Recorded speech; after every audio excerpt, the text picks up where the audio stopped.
And Oh, I think we're expecting Wilbur tonight, right? I think Emily and possibly Audrey. All right, very good.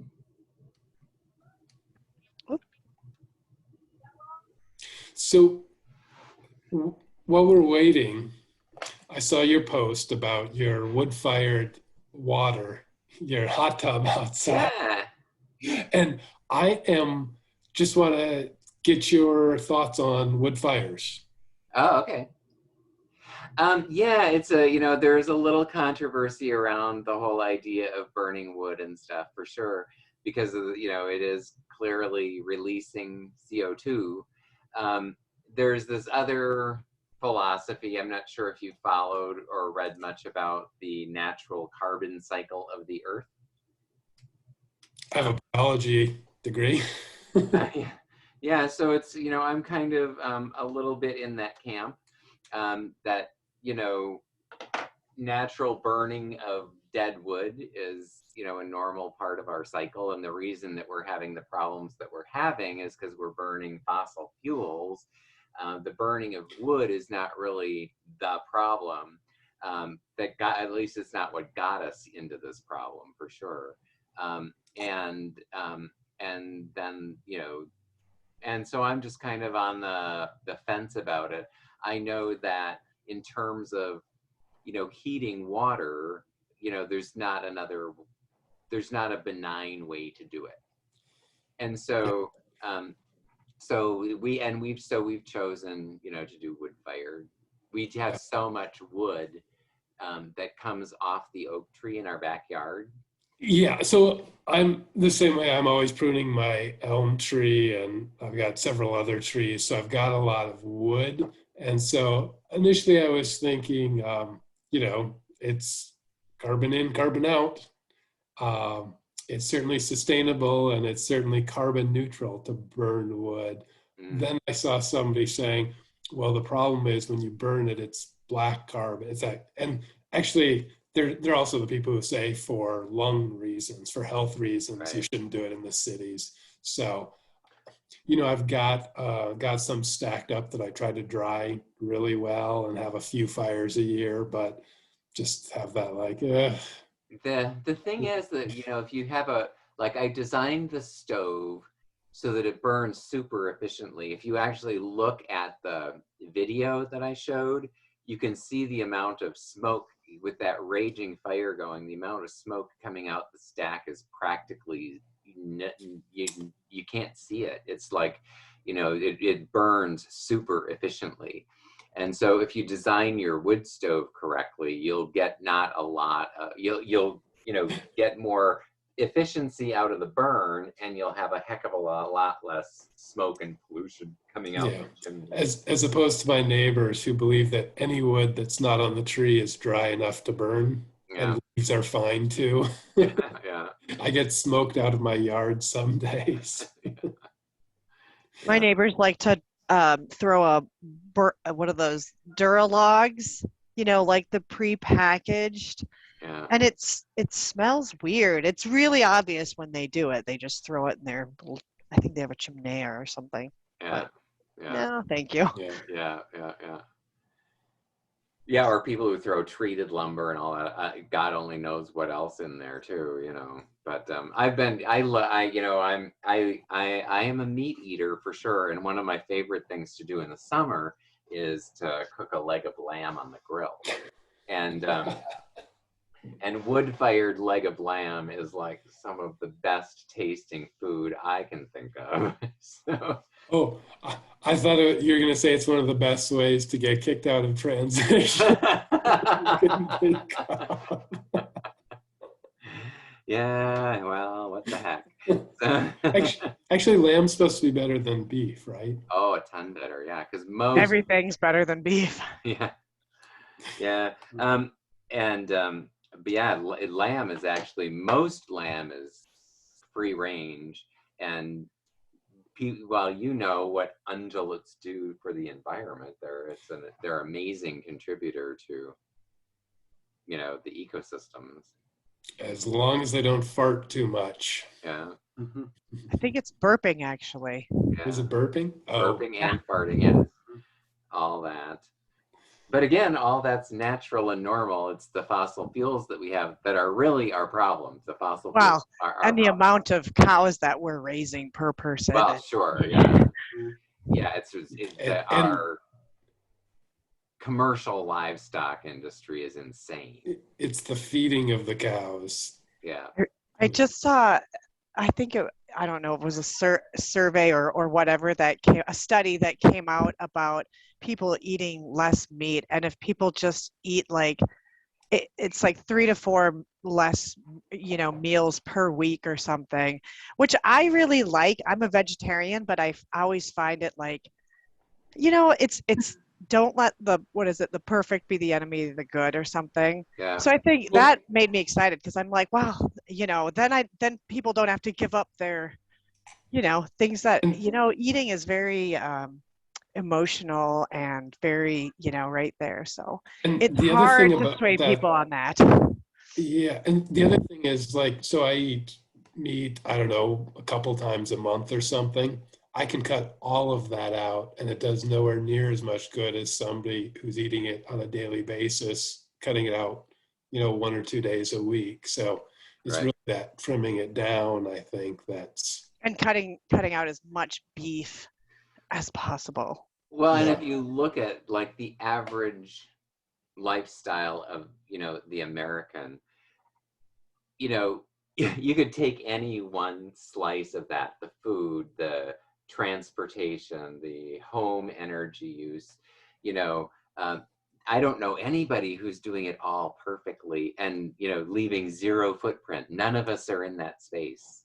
And so all we can do is keep doing better and hope to encourage other people to do better and not have, these purity tests that, too One many of of the us. thoughts I've had recently, just kind of like reframe things in my head, was no matter what, we can't undo the amount of damage that we're doing, Mm, but Mother Nature can, as long as we don't keep attacking at the rate we are.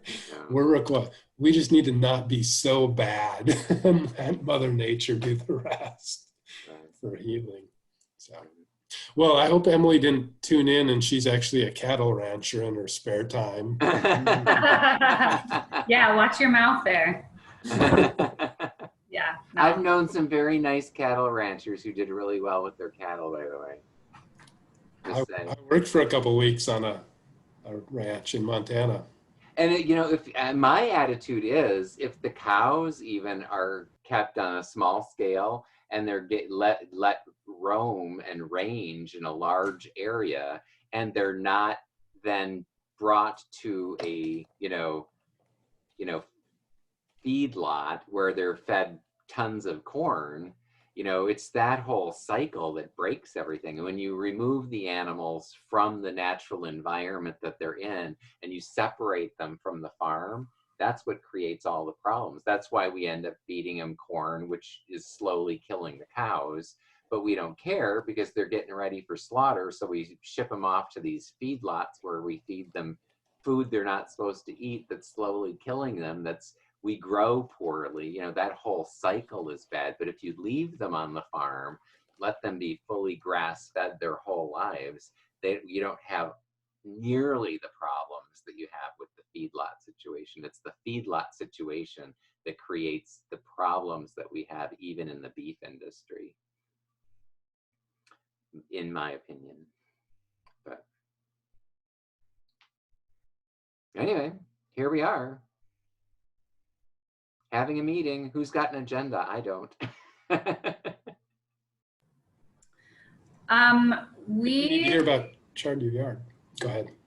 Yeah, Elizabeth and I wanted to come to give any Chard Your Yard updates, and also then on behalf of Audrey, on behalf of Audrey, talk about the treasurer position. So they're kind of linked. I don't know if Wilbur's going to join us. He might join us today, maybe. But But yeah, for Chard Your Yard, Elizabeth, do you want to give the update or should I? You go ahead. I think they got some of it from just posting the blog, right? Yeah, I think so. I mean, essentially, we had we were going to do about 40 units, so it was like 30. I think it was 32 regular beds, and then 4 double highs. And there was probably maybe 10 or so people on the wait list, and so I think it was decided that we have enough volunteers to be able to expand. So I think we're actually going to be installing closer to like 50 beds this year. We have soil orders open again, so that's going well. We are getting another haul of dirt, so we could do more soil sales. That seems to be a pretty big hit, and that is helping supplement some of the subsidized beds. And we have a good amount of volunteers. I think there's some days where we could still use a few more, but I think it's actually looking pretty good for volunteers. So yeah, things are kind of moving along pretty well, I would say. I would definitely agree with that. And one of the big pushes, admittedly, with expanding everything too, was we sold like just within a hair of our soil order, which makes me nervous because it's not such a accurate measurement sometimes, right? When you have big, so many yards of dirt. So we just did the math and figured how if we could do it. And because we're making a small profit on the soil sales that we're rolling back in, it makes a lot more things possible. Before we were always just breaking even or close. There were years we squeaked in. We were getting really good. I think last year we were in the plus, except for the alliance, the fiscal agent. We hadn't factored that into our budget. So this year we're doing a lot better that way. But I think that was a good update, Emily. Very good. Well, it's nice to see, something happening, with spring coming up and, people signing up and I'm guessing, hard to say, but I'm guessing maybe you're feeling a little freer in terms of your activities, your volunteering, like you maybe don't have to be quite so restrictive in terms of social distancing this year, because I'm guessing, like, we just got our second vaccines today and more Yay! people are, getting fully vaccinated. I'm and ready to fall asleep now. Yeah. I'm signed up. I finally got an appointment. So, all right, very good.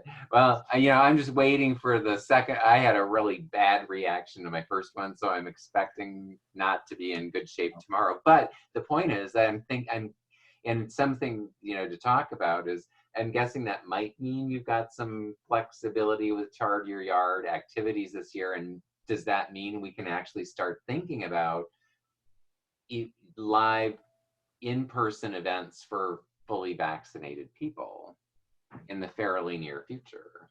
I think outdoor stuff is much. That makes me feel better of having it outdoors. But we did with Chard Your Yard. We're still very conscious of the physical distancing, the mask, and then like driving in cars together. I think that's the one killer thing that's gonna, like us being a bunch of green tree huggers, having everybody get in their cars and drive to the site is just. We have a garden group, of course, with Wilbur, and he's looking for more bicycle-friendly installers. But I think that is probably more of a possibility, especially towards the summer and the fall. Well, they're saying 50% of adults in the United States have eligible for the vaccine have gotten at least one vaccine already, which means, at minimum within 2 weeks, probably 50% of all adults in the United States will be fully vaccinated. That's huge. And that means that by June, probably anybody who's sane, who's eligible, will be fully vaccinated, And so, it seems, and for fully vaccinated people, they're saying, with other fully vaccinated people, you don't even have to wear face masks and stuff. In public, in open spaces, yes, because of protocols and things, but it's not really a safety issue for the vaccinated people. It's a compliance issue for protocol. And so I just sort of wonder if we couldn't start thinking about putting some live events on the calendar again. It might be fun. Yeah, I think if there's folks that kind of are wanting to schedule events or or host something, I certainly agree that especially now that it's nicer out, I think there's other groups and other activities that are picking up again that have been outdoor and some indoor events. So I think it would be fine. All right. Very good. I didn't mean to interrupt your Chard Your Yard, but it did. Were you done with your update with that? I think so, right, Yeah. Emily? Did we cover?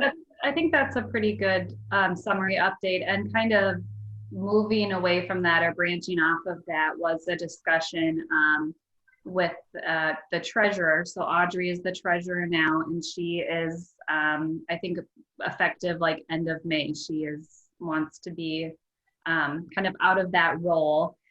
And so I believe that Wilbur has volunteered to kind of take over as the treasurer, or at least, I guess take over as the treasurer. And, since as part of Chard Your Yard, and since that's kind of right now what we're spending most of our money on, for him to have that. I think that can be fluid or changed, but it sounds like there hasn't been any other interest necessarily from what Audrey has said about someone being treasurer. So, yeah, that's kind of what we had talked about, is that he was open to doing that once Audrey's done. All right. Well, I'm open to whatever. I'll just say, going forward, it may seem like a convenience to have Chard Your Yard and the treasurer be together because they're the same. I would, not because of any of the people involved, I would actually argue it's better to have them separate. If Chard Your Yard is our major money thing, it would be best to have a treasurer that isn't part of that. But I wouldn't call it our major money thing. well, I don't want to paint too rosy a picture. Right. It's I because think it's at this point not very much money at all. Yeah, it's a big draw for volunteers. The auction was always the money, right. the money bringer inner. Right. But again, my point stands that I have no issue with Wilbur doing it, but I think that the preference would be to not have those two roles linked, probably. Since right now it's the only expense, basically. Right. It's not that it's the big money thing, it's that it's the only. It's the one. And sorry, I didn't mean to cut you off. And I don't know that he, jumped up at the offer, but it sounds like, I think if someone else is willing to do it, that would be totally fine with him. Sure. So I just don't know if according to Audrey, she hasn't heard any other feedback of folks that want to be it, and she's kind of wanting to be done soon. So I don't know if we have any other option other than Wilbur.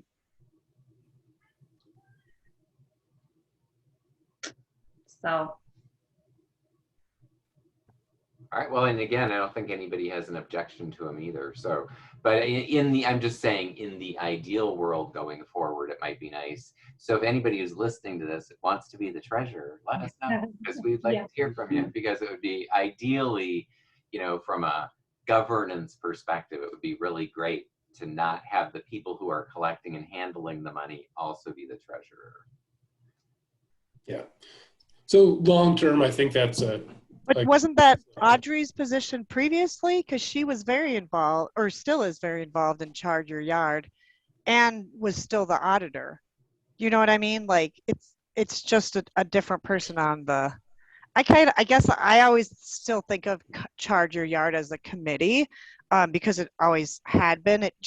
It's like when things were a little bit shaky, we both Wilbur and we had already had a year under our belts besides all the other years, and we're like, we are not going to let this die. So we're just, we're just going to pick up and keep going no matter what.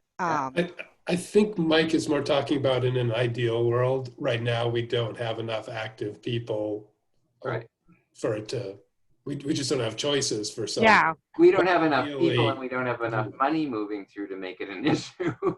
But I'm just saying, going forward, you see, I always look at everything. You'll understand my obnoxiousness when you think, I always think about what if this grows? Because in my heart of hearts, I would like to see Transition Longfellow become a bigger, more active thing. And if that were the case, it would be nice, I think, if we had an eye for, kind of standards of nonprofit governance.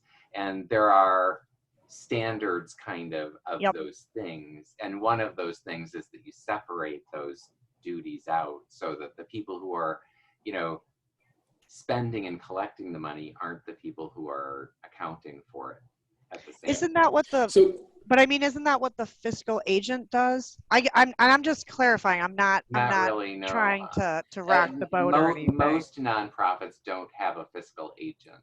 And I actually had an interesting meeting with Leslie about all this, because it seems like there's been a lot of weird conversation around, our relationship with Alliance for Sustainability and all that kind of stuff. And I've been told various things that I think are not necessarily, according to her, haven't necessarily been the truth over the years. Like, for example, a while ago, God, more than a year ago, I asked, why don't we just have our own bank account and handle our own money? And, the story was that we needed this relationship with Alliance for Sustainability to keep our nonprofit status, but that's not really true. We're not really a nonprofit, though. Are we? Well, we are. There's different levels of nonprofit. We're not a 501c3 nonprofit. Okay. We don't take in or handle enough money to meet the requirements needed for being a 501c3. Right. There's a small little piece of paper that we could fill out to be a smaller scale nonprofit and just be a nonprofit. Nobody has filled out that paperwork or done those steps because we have this relationship with the Alliance for Sustainability, who gives us, in effect, that nonprofit status and manages the bank account and stuff. And Audrey accounts for the money coming and going or wherever it goes, does that part of the role. But, it's still, I think, up for discussion once we have a president, which we still don't really have. How do we want to go forward with that? Is the structure that we want to stay in still relying on Alliance for Sustainability, or do we just want to be our own entity? I would argue, if we get a functioning president, it would be my ideal to just become our own separate entity, because then when we want to do things like a PayPal button on our website, we don't have to have this cumbersome conversation back and forth with Alliance for Sustainability with their PayPal account. We have our own PayPal account and the money comes into our own PayPal account and we can just do what we want with it. And so what we're doing now saves us the work from filling out some simple paperwork, but it makes us have this ongoing extra labor of interacting with this Alliance for Sustainability anytime we want to do that. And that's why we have this quote unquote fiscal agent, which is not normal in most nonprofit worlds. So my recommendation would be, going forward, once we have a president and the other structures set up in place, that we would just fill out that paperwork, become our own nonprofit, have our own bank account, and manage the money appropriately, and report on it at our meetings. It will always be a tiny little bit of money because we're never gonna, take in a bunch of money. I think that's a great idea.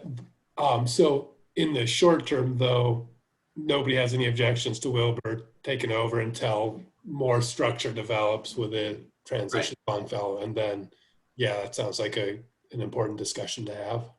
Yeah. Mm-hmm. Okay, that sounds good. So anybody who's watching this on the website, we need a treasurer. We still need a president. And we need large volumes of money coming through things to spend them on. We'll take those as well, right? So I'm just throwing this out changing topics back to events. Just throwing this out to George. What do you think of doing a like end of May Our Urban Farm open house? That sounds great. We should be good by then. The snow should be gone. We should have some warm temperatures. Yeah. No, that'd be great. I would love to see your everything, but the solar and just your whole setup. We've actually tried to find your house. Emily and I were stalking. Well, we were biking around that area. And I'm like, hey, Mike and George live over here. We should look, just look for a house with solar Let and me know when you're chickens. biking by. We'll come out Right. with our bikes. Okay. Yeah. Rainbow flag out front. We're the only one that has one, except for with the wind. It's usually like a rainbow, like Pole with the flag wrapped around it. Yeah. Yeah. But yeah, it'll be more obvious when the garden gets planted, because then it really takes on that look. Yeah. Yeah, I will definitely, I'll bring her with too. That would be fun. And yeah, and it would be fun, I think, for people to see our chicken setup and our wood stove and hot tub and all that kind of stuff. Would be we have just a ton of fun stuff to show and do here. So That's funny. My husband's parents had a hot tub that they initially ran with a wood stove in the basement, and then the hot tub was above it. But yeah, I didn't know that was possible again. That's nice. Yeah. When we've done it in a way that the fire isn't under the hot tub; it's off to the side, and we use copper tubing as a heat transfer. And it can be like a wood burning stove where you can like close it up and get it cooking. My parents have wood burning stoves in their house. They use passive solar and that. The first 3 years we lived there, we didn't even have to run the furnace in Minnesota. Wow. So that's like, it can be super duper efficient. Yeah. Yeah, it puts out a lot of heat. That's for sure. But anyway. So yeah, we'll think about that, and we'll get it on the schedule. We'll let everybody know when that is, and we'll try to think about some kind of rules. I'm thinking maybe we can have it be for an open house for the vaccinated, and ask people to bring their vaccination cards with. Oh wow, you could call it Transition on Tour. Yeah. Instead of on tap. Yeah. Sure. Because there could possibly be other people that just wanna, like a show and tell. Like Reed, you did that with you, or at least you did a verbal show and tell about energy. But there's, I think we did that one year, and it was what was that? Do you remember that, Emily? There was a bunch of different events. They weren't super well attended though. Like Leslie and Peter showed off their amazing rain barrel system thing. And then they did one on composting where somebody just talked about their compost pile and how they had it going. It was Peter. But skill shares, that's what it is skill called. shares. Yeah. Which I love, because it's very much the nature of the, the group is us being neighbors, what are you doing? Yeah.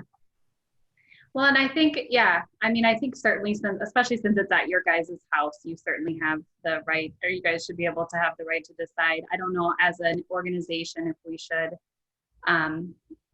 only have activities that people who are vaccinated attend. I don't know that we need to set that limit. I think people just come if they come, and if they're not vaccinated and they come, then that's their kind of their own risk, not our risk if we're vaccinated. So That's kind of my thought. But again, this is your guys' house, your area. So for that event, I feel like you guys totally have the right to have whatever rules you want. Maybe you have a no vax free zone or something, like don't let anyone into the house and, in smaller spaces or however you want, like Emily says, it's your outdoor call. thing. I think it lends itself more to that kind of openness. The problem is getting from our front yard to our backyard is tricky without letting dogs or chickens out unless you go through the house. And so, it just becomes, Well, we have Is it gate that they could come through on the outside. Yeah, but then you have to worry about chickens or dogs. We would have to have, somebody Is it- make sure that no chickens got out. I was going to say, is it contagious? Because I know it's contagious to dogs and cats. But I mean, I guess really.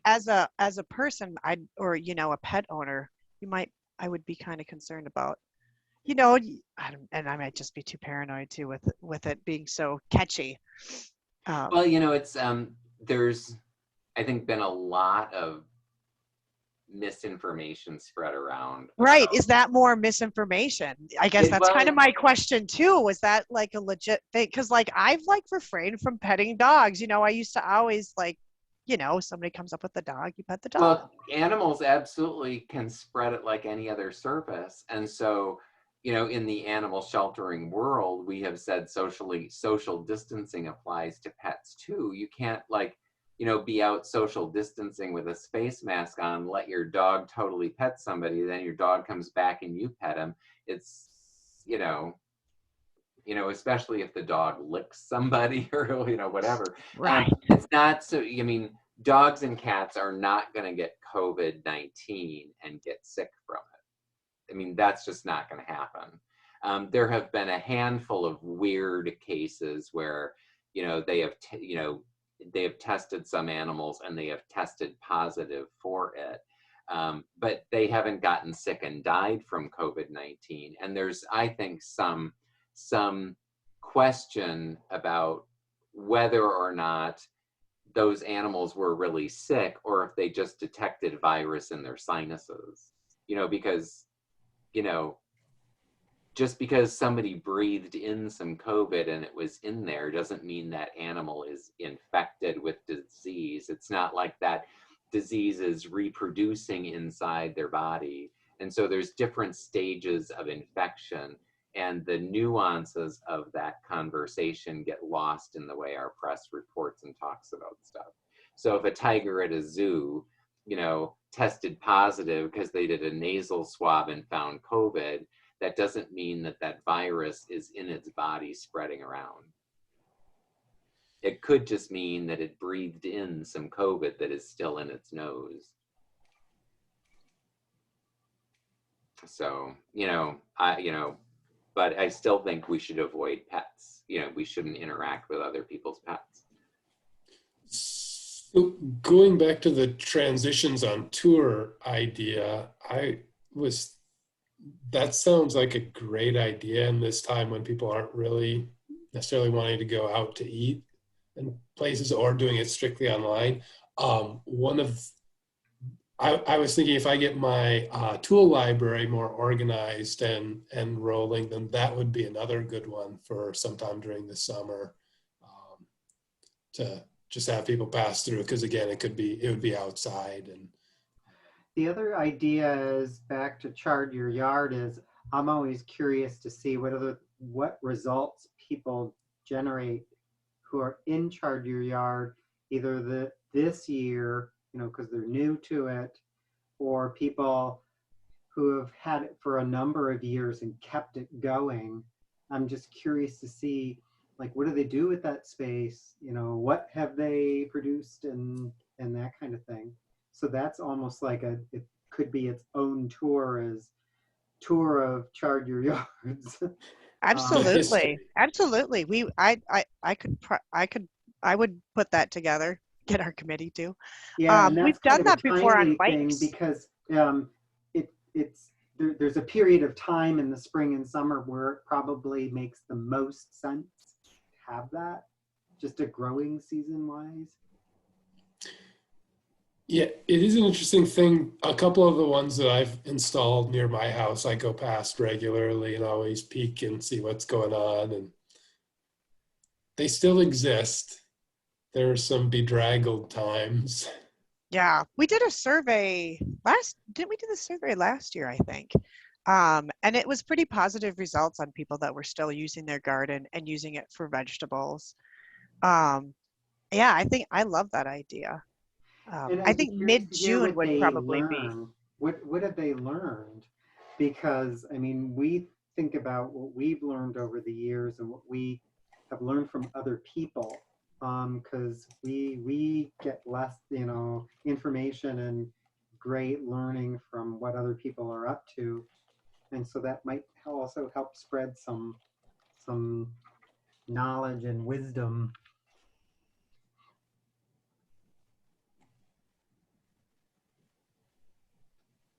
Yeah, mid-June would probably be an ideal time, I feel. That's like when everything's it's like you can hear things growing. Yeah, and the weather generally is really, really nice during that time. So that Mhm. could be a good time for people to be out and about. And it's hard to anticipate, what protocol is going to exist. I think mask wearing is going to continue. That's what I'm suspecting, is that it's going to go on regardless of, what happens here on out. I think it's just part of the landscape now, in terms of how people feel comfortable. So it's something that can be done even despite all of the uncertainties, around where we're going to be and how people's feelings around that are going to be.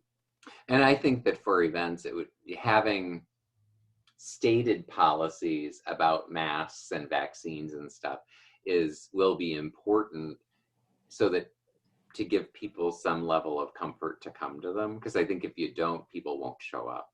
Absolutely. Yeah, that was something we wanted to be really careful with on Chard Your Yard.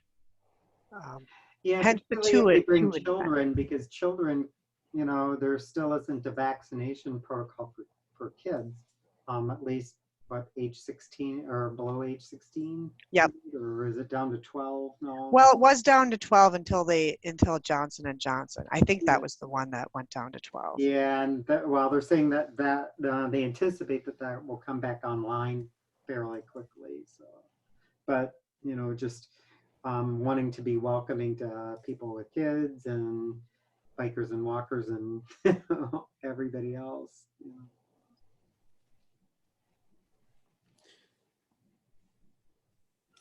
So has everyone seen the chat where I posted some things? Yes. Yep. So I can read it from where I am. So I'm easily Yeah. distracted, so I have not done all the things that I wanted to do. But there are a bunch of things going on right now. And I've made a couple of posts on the transitions calendar just in the last hour, as well as a couple of posts on the Facebook page. Oh, very good.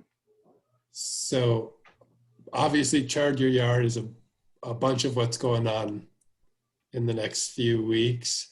That same May 1st day, there's a bird walk that's being led by someone who's part of the Environment River Gorge Committee. And so for COVID reasons, he is only opening it up to members of the committee.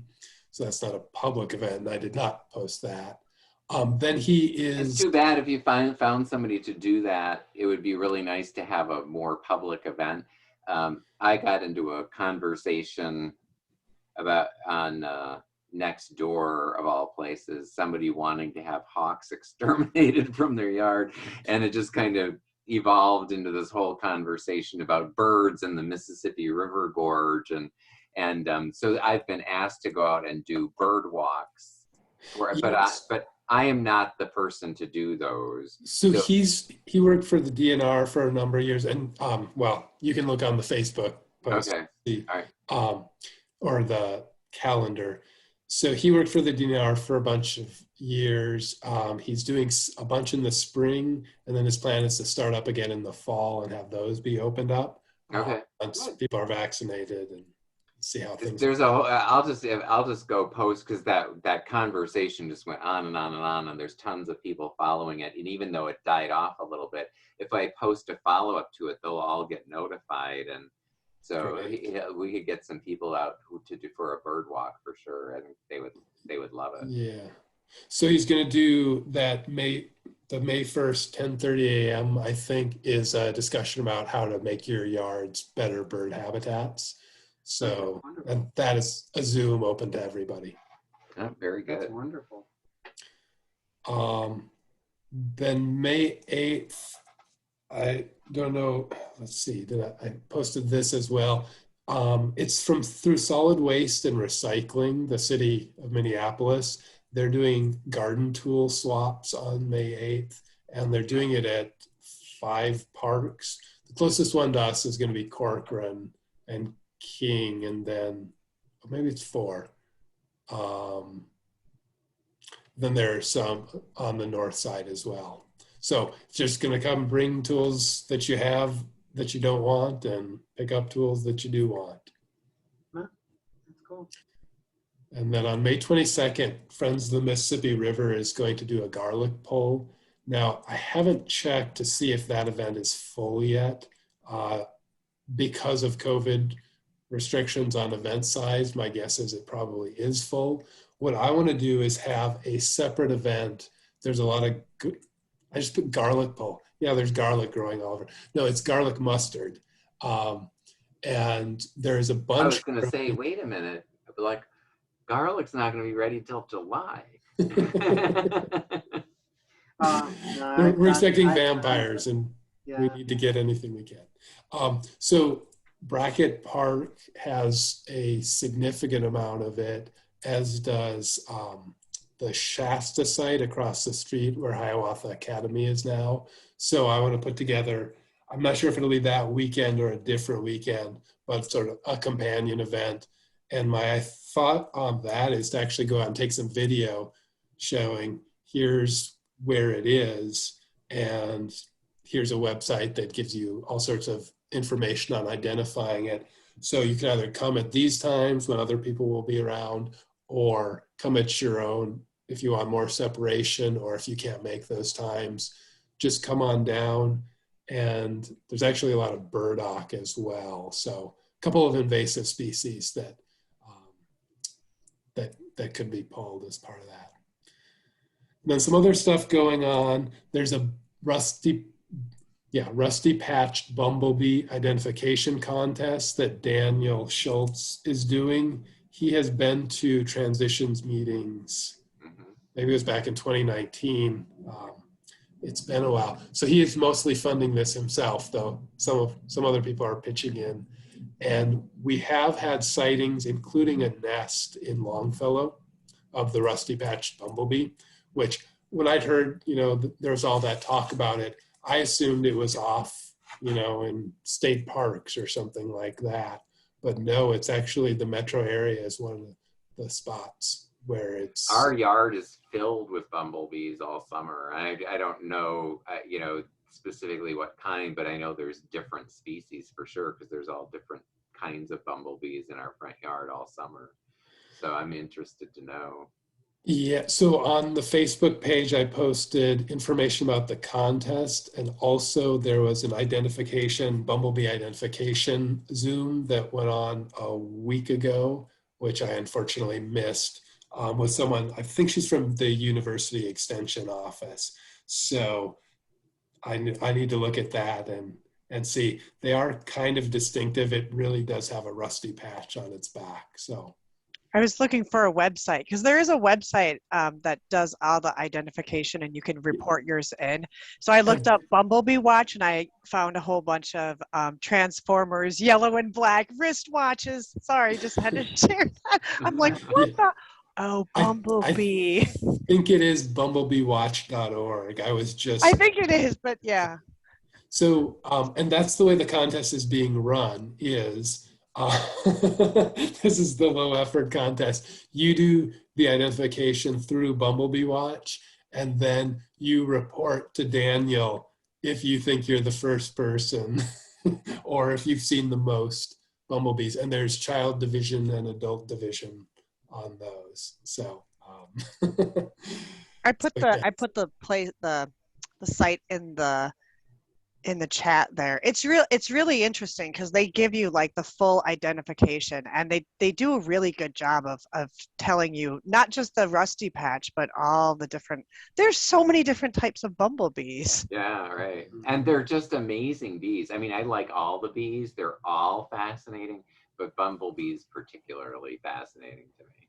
They're the most huggable. Yeah, absolutely. Well, Right? unfortunately, that's what my dog thinks too. Oh. I'm considering getting rid of all my native plants in the backyard because it attracts bumblebees, and she then hunts them. She thinks they're flies, and, and she does not like them. So I also have been thinking about, but have not made any effort to coordinate with Litter Be Gone to do a trash pickup. The Earth Day event, I skipped over that. Friends of the Mississippi River is doing an Earth Day trash pickup, sort of, but it's pretty much on your own. Yeah. The trash you picked up. And all the trash along Lake Street and the railroads and everything, it mostly ends up in the river if nobody picks it up. So, yeah. Boy, April 24th is coming up pretty soon here. So I'm not going to put anything together for that, but maybe an early May trash pickup event is possible. Just kind of a heads up on this one. Parks for All is sort of the grand plan for Minneapolis Park and Recreation Board, and they've got a document that's open for public comment into the summer. So if you're interested in checking that, you can. And then LCC is planning to put together a park board candidate forum for this fall, because all city offices, I think, are up for election this year. So they're going to do city council candidates as well as park board, and probably putting that together with some of the other neighborhoods. Is the mayor up too this year? Or is it just the council? We haven't gotten any flyers was- or things stuffed in our door for mayor candidates, only for council. So Yeah. I guess it's So- Probably not. I think that was the referendum of the last election to offset the mayoral and park board elections, because there's this weird thing about redistricting on every census year or something along those lines. So I'm pretty sure it's not up for election right now for this year. So that's what I've got so far. Lots of other ideas, but it's going to take work to put together other events. So a lot of them come all at the same time, and this is the time period where things get really, really big, really fast. It is up this year. Jacob Fry. It is mayor this year. Oh, wow. oh.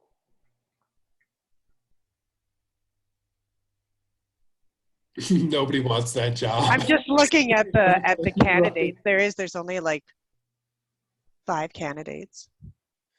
Wow. I haven't seen anything come like, mail drop wise or literature or anything. And usually they just apply you with 1 a week, 2 a week, 3 a week. It will be coming, I guarantee you. Oh yeah. Yeah. As the time draws nearer, yeah.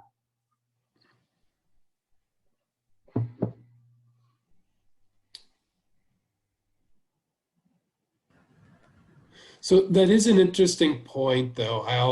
My sailing club on Lake Harriet, we launch our boats on May 8th. I was just talking to someone who also has another volunteer event that he's doing in that week. Is it the fishing opener too? And then Mother's Day the next day? Yeah. So has Chard Yeah, it's thought about bumping it back a little bit? Chard Your Yard. We have. Yeah. We used to do it May 15th, and we would get We got a fair amount of conflicts, but we also found it was a little bit later than we wanted it to be. Yeah, I think it was mostly, was it like the Friends sale, or there was just so much going on. Yeah, did we do it May 1st last year, Emily? I want to say we only went to May 8th this year because we added the one. I feel like we moved it back 2 weeks.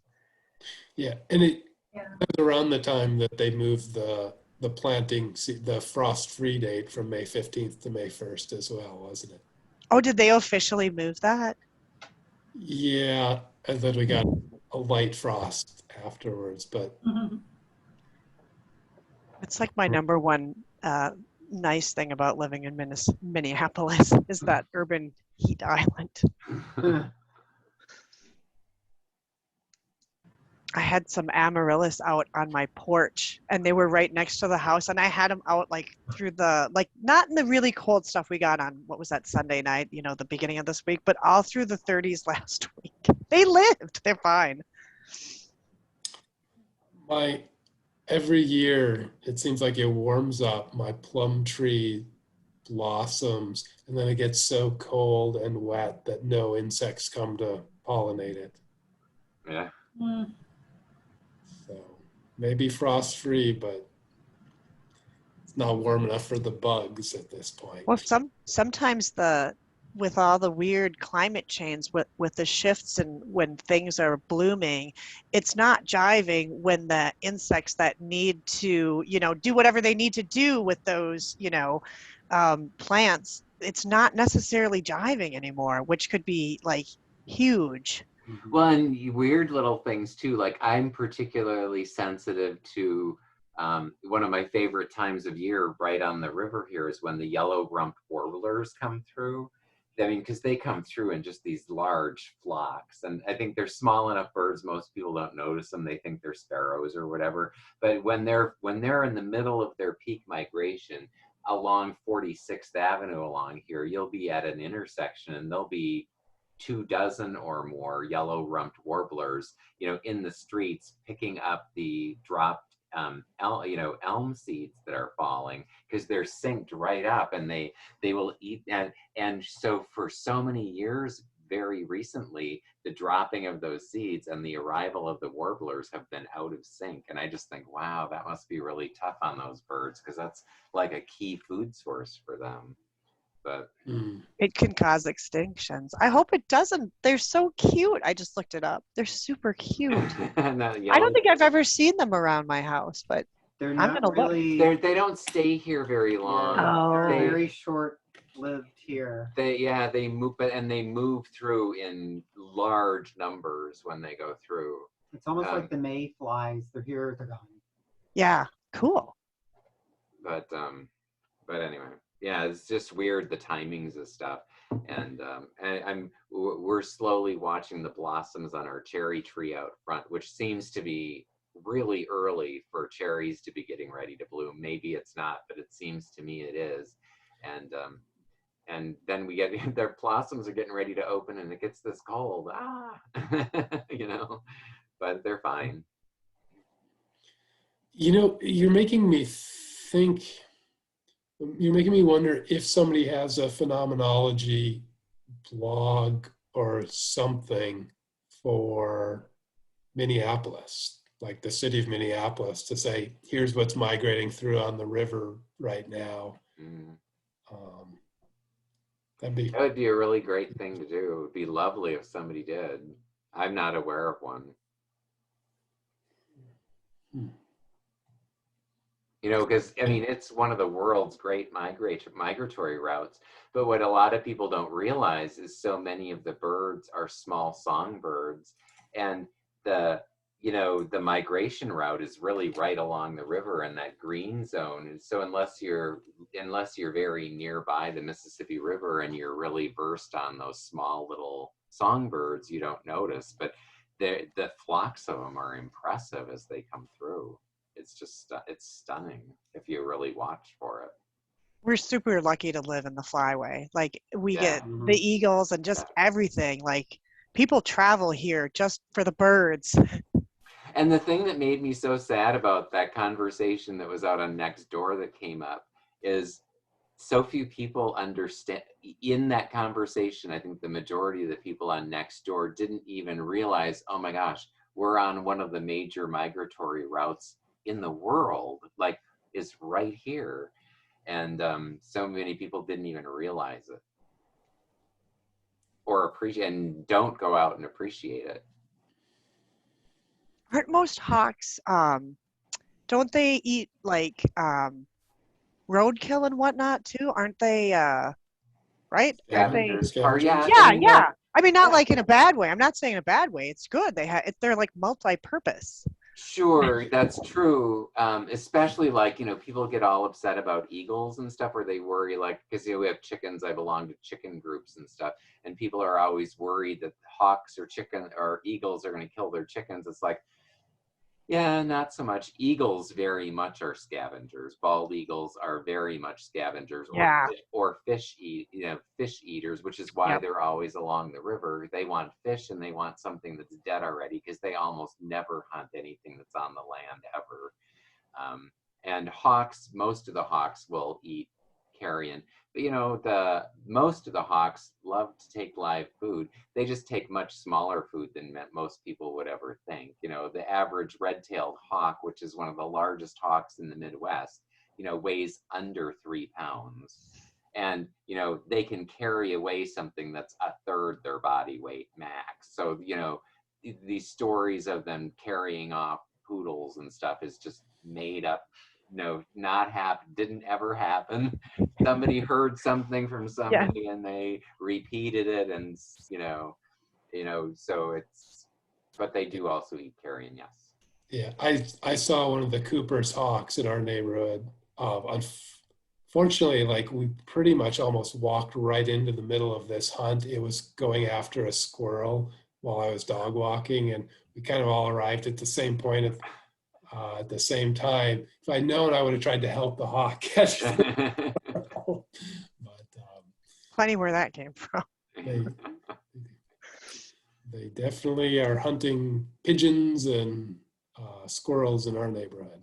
But it is just and if anybody has any idea, it's something I would love to find a way of doing, is helping people connect to the not just the trees and gardening, but the nature that is part of our ecosystem here. One of the things that we have done is to embrace the wildlife in our yard as much as possible, including the rabbits and stuff.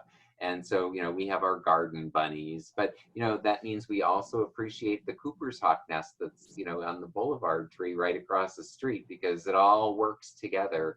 And I would love to think of a way of, helping people in our community understand that stuff better, because the conversations that, like the bird one recently, I realized is, people just have no clue. I mean, literally no clue.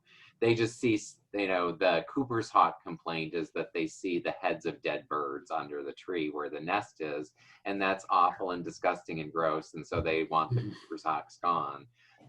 But understanding the role they play and how that all works is, important. I see all the trash you're leaving out in your bins. I want you gone. Right. Yeah.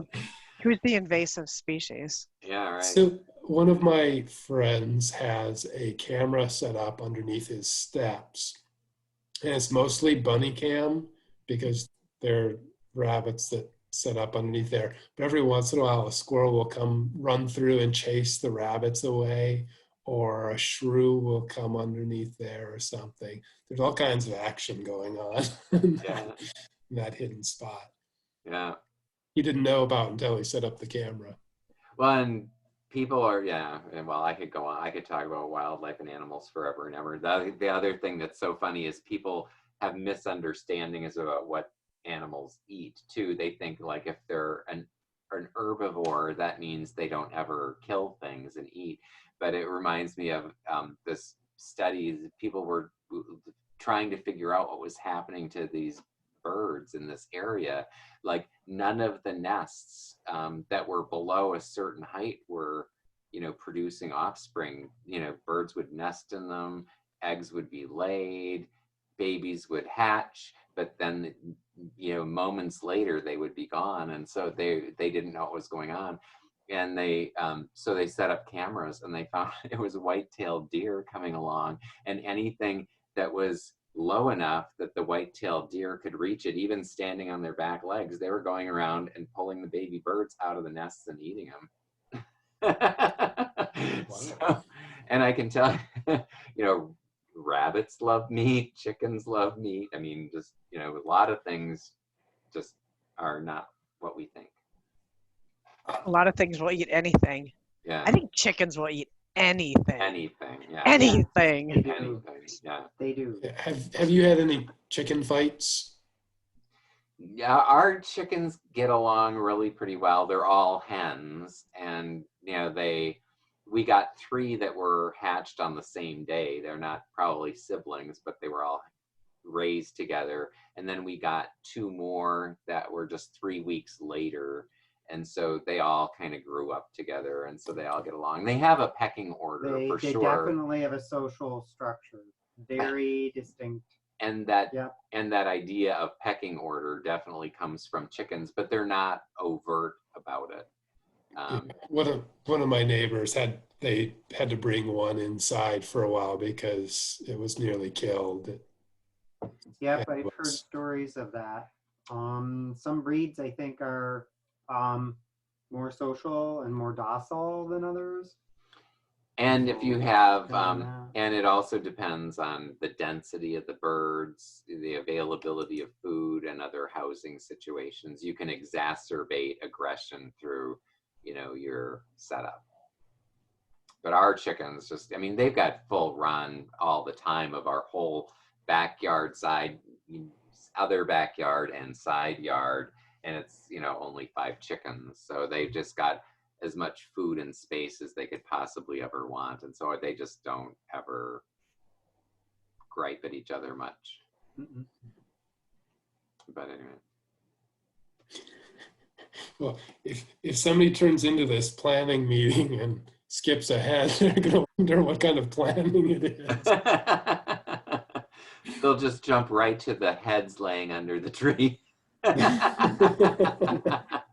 They'll know whether this is the group for them or not. I did want to just quick follow up on, I think what you guys spoke about last week. I don't remember his name, but somebody from ERG came to talk about the rain garden installation, and Yeah. Ian, okay, yes. And so kind of based on the conversation, I wasn't there, so I might have misunderstood it, but it was kind of maybe the idea of partnering with the Chard, or like kind of doing it in conjunction with Chard, or kind of the same means as Chard. Like a model or something. Yeah, same Yeah. model. So we kind of talked about that in our Chard Your Yard committee meeting. And at this point, I don't think we got any takers that anybody currently in Chard Your Yard would want to kind of take on that project. So if that comes up again I don't know if he's going to be coming out again, but just for you guys to know, I don't think that we would take that on. Yeah. Okay. And But we could certainly put it out on the website and promote it in various ways, like we do Chard Your Yard and Right. that kind of stuff. So Yep. and sometime around now, he is becoming a father. yeah, So June. when I June. went to their meeting 2 weeks ago, the other environment meeting, he was not committing to trying to do anything this year. Okay, cool. Yeah, I think one of the main things was actually just putting it out to the list of people who do Chard Your Yard. You know, it's a once a year event, and if they're interested in doing something in the fall, I think that's what he was leaning towards for that reason. So, but nothing's going on right now. So, All right. Sounds good to yeah. know. Good to know that a little bit about what the feedback was. Yeah, I think that we did talk about it a little bit, that there is kind of a model there, but I think that the challenges with the rain garden of having to have that, you know, going to, for chard, we're building up, right? We just throw it down on the ground, like literally. But that's an excavation in some cases, and also the amount of expertise, like we're just looking for a sunny spot. I like the idea of it and I like the model, but yeah, it's hard for me to even get the chard committee. I mean, we've been kind of losing a little interest, I feel, although we're strong and mighty. But the interesting thing, I mean, they're just in some ways so similar, in some ways so different. yeah. Different benefits potentially from it. What I would, especially if the rain gardens put a focus on, native plants and things, the environmental and aesthetic benefits to the community and the potential for, pollinator friendly rain gardens and stuff, it's just really, really nice. But man, the challenge of the installation is so much bigger because it's an excavation. You don't even know what's under there till you start digging necessarily. Yeah. And so that's just potentially just a huge monkey wrench in the whole thing. I know this is late in the game, but you actually made me think of something, because they already have like the plant list set up, and potentially talked about working with wild ones or something to supply plants to the people. Does Chard Your Yard say anything about having flowers to attract pollinators in the gardens? Because I know some vegetables benefit from having pollinators there.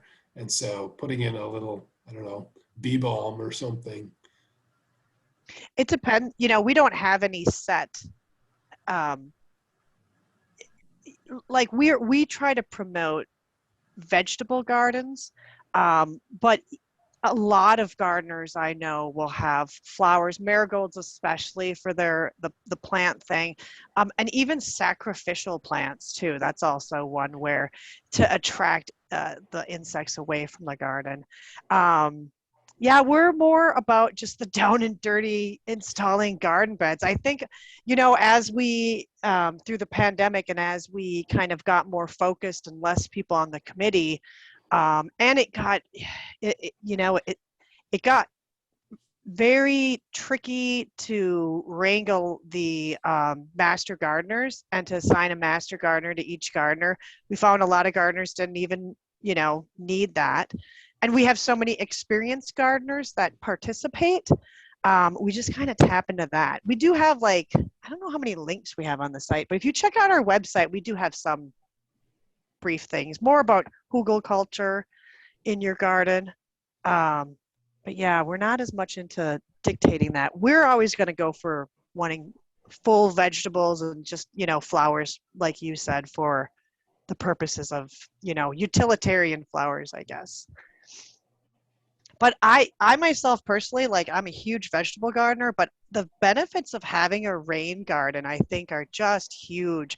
It's the bees and the pollinators and the butterflies, potentially water things too, or even getting my slugs out of my garden and into the rain garden would be better than, it should, like you said, Mike, it's like the full system almost. It's like supporting systems in your little urban area. Yeah, and any of the things that we can do as Transition Longfellow to promote people, the thing that they all do is get rid of grass, which is, anything that gets rid of grass, gets rid of lawn chemicals, gets rid of, lawn mowers, runoff, leaf blowers, as much of those things we can get out of our community, I think the better off we all are. So, I hope I like the idea. I hope Ian has a great time this year with his wife and their new baby, and that they get something going with that, because I think it would be really fun to promote those. Yeah, I push him a little bit, very gently, say, I think it would be great to get it started this fall. Yeah. One day, this is just a random, more idea about how to do things. One of my ideas has been, from my own experience, I think it's good to have at least 2 people working on every project. Because when you're doing it by yourself, it's so easy to get distracted and you just don't follow through and get things done. And that's one of those where I feel like new dad by himself, no matter how much he loves the idea, he needs somebody else to keep him rolling on that. Yeah, for sure. So on a personal note, if we're done with other stuff, in your sharing stuff, Reed, do you have a chainsaw? No, that's one of those things that I get asked about. I got an extension ladder just recently, which is another one that gets a lot of questions, but chainsaw, it's not on there. Are you in need of one right now? Yeah, well, we've got a whole bunch of wood out in our back that's too big for our ovens. And then need to start cutting it up. It's too big for me to saw with a handsaw. Oh, Yeah, you can get an electric one. I picked up one for like 65, and it's a pole saw. So it comes on a big old pole, so you can do tree branches, but then you can also just take that and you can I you can cut a actually bit. bought one. I bought an electric one that lasted like 5 minutes or something. It was just and it just made me sick. And to then the idea of buying another one. So It's oak, so it really requires some heft on the part of the saw. The saw really has to be a power. Cutting through oak is a little different than even cutting. though, yeah. Even though it's aged, a couple of years, some ways, really takes a lot of effort. Yeah. When you say it only lasted 5 minutes, do you mean the battery only lasted, or was it just not cutting and the device? All of the above. The saw was just crap. It's just not. It didn't have power, power, and so it wouldn't. And cut. And then so it had problems, and then the recharging of the battery. I've used it a handful of times, to trim our oak tree and stuff. But really small. But now the battery, there came with 2 batteries. The batteries don't hold a charge. I mean, the entire thing was just a waste of energy, money, and resources. And I hate it when that happens. I'm just So the reason I asked you about that was because if this ever does become a bigger thing, this tool sharing, one of the thoughts is ask people to chip in some money and then go and buy top of the line for something like that. You go with a top of the line model, one that's can actually do what you need it to do. And I have no experience with electric chainsaws, so I wasn't sure whether it's. I think mine's wired. I've rented, before we bought this electric one, we've rented the gas powered, which are affordable and, it's easy to do. It's just, I just hate the idea of gas, but, I'll figure something out. Maybe I'll put a request out. Hey, in search of, because I think that they probably make decent high-powered electric ones, but so anyway. And we don't have a ton of stuff. It's really like a short time frame. We probably, and I'm looking out the window, there's probably about 8 really big things, and that's about it. And that's the classic tool library item, the one that you want to use one time this year. Right. And you want to have a good quality item the one time you use it. Right. Yeah. So anyway. Anything else? Oh, just are you on the Longfellow Buy Nothing Facebook group? You should, I don't know what your feeling is about Facebook, but there is a Longfellow Buy Nothing, and maybe we should post about it on the Transitions Facebook group. So it's a mix of mostly people giving things away. And there are a lot of posts. It's really taken off. So I stopped following it, but you can also do asks on there. And that's someplace you could say, hey, does anybody have a good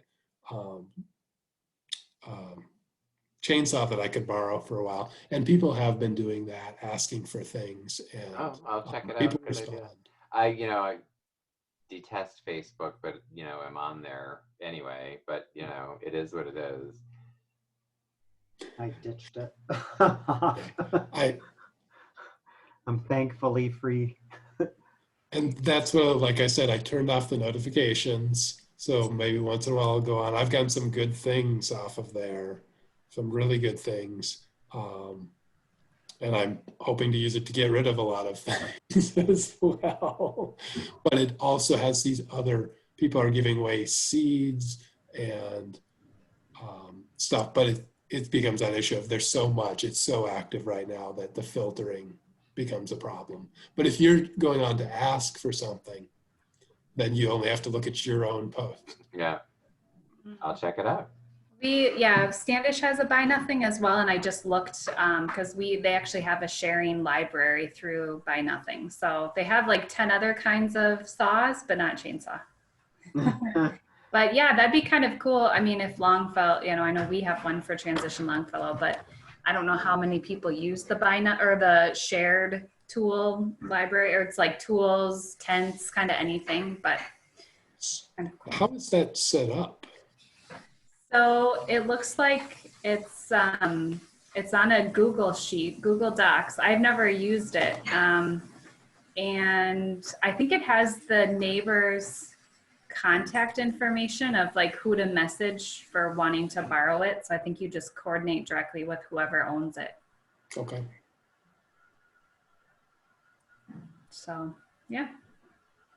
Yeah, sort of like ours does then. Yeah. A good idea spreading around. Mm-hmm. Yeah, and nobody has a really good solution for how to do it. Reed, are you going to be coming to the build nights for Chard Your Yard? Do you have a compound miter saw and some sawhorses? I see sawhorses. That's a circular saw. I do have some sawhorses, not heavy duty ones. They're the plastic folding ones. Yeah, that's what I have. If you come, you could bring a couple if you wanted to. I'm looking to see the volunteers. You might not be signed up for that day. If you're not, that's cool too. Yeah, I was not planning to, but maybe I could. And I don't have, I've got the saw of death, a radial arm saw, which I just bought it because it was at the reuse place and seemed a good price. Then I read about all the ways it can kill you. But they're a great saw to have if They are. you can really do some nice cutting with a radial arm saw. Yeah. And do you actually need a compound miter saw or a miter saw? Compound, right? That's the one where, like, what's the miter saw do? I have a compound one. You're trying to cut an angle in the corners. You're trying to cut a 45. No angles. Ours does angles, but we don't need to do angles for the garden boxes. Then why do you need a miter saw? A compound miter saw is one that cuts at two angles. So you're cutting like, I assume we just need the saw part, not the miter part. Yeah. Yeah. But we have those. We're good on those, actually. We have 2 of those. We need more like stations where people can put together garden beds, I think. But we might still be good. I could definitely contribute some sawhorses. And if I get my new bike trailer built by then, which I hope to, then I can be part of the bike crew. Excellent. All right, I have to sign off. So good to see everybody. Have a good night. Thanks. Good to see you. Bye. Bye-bye. Bye.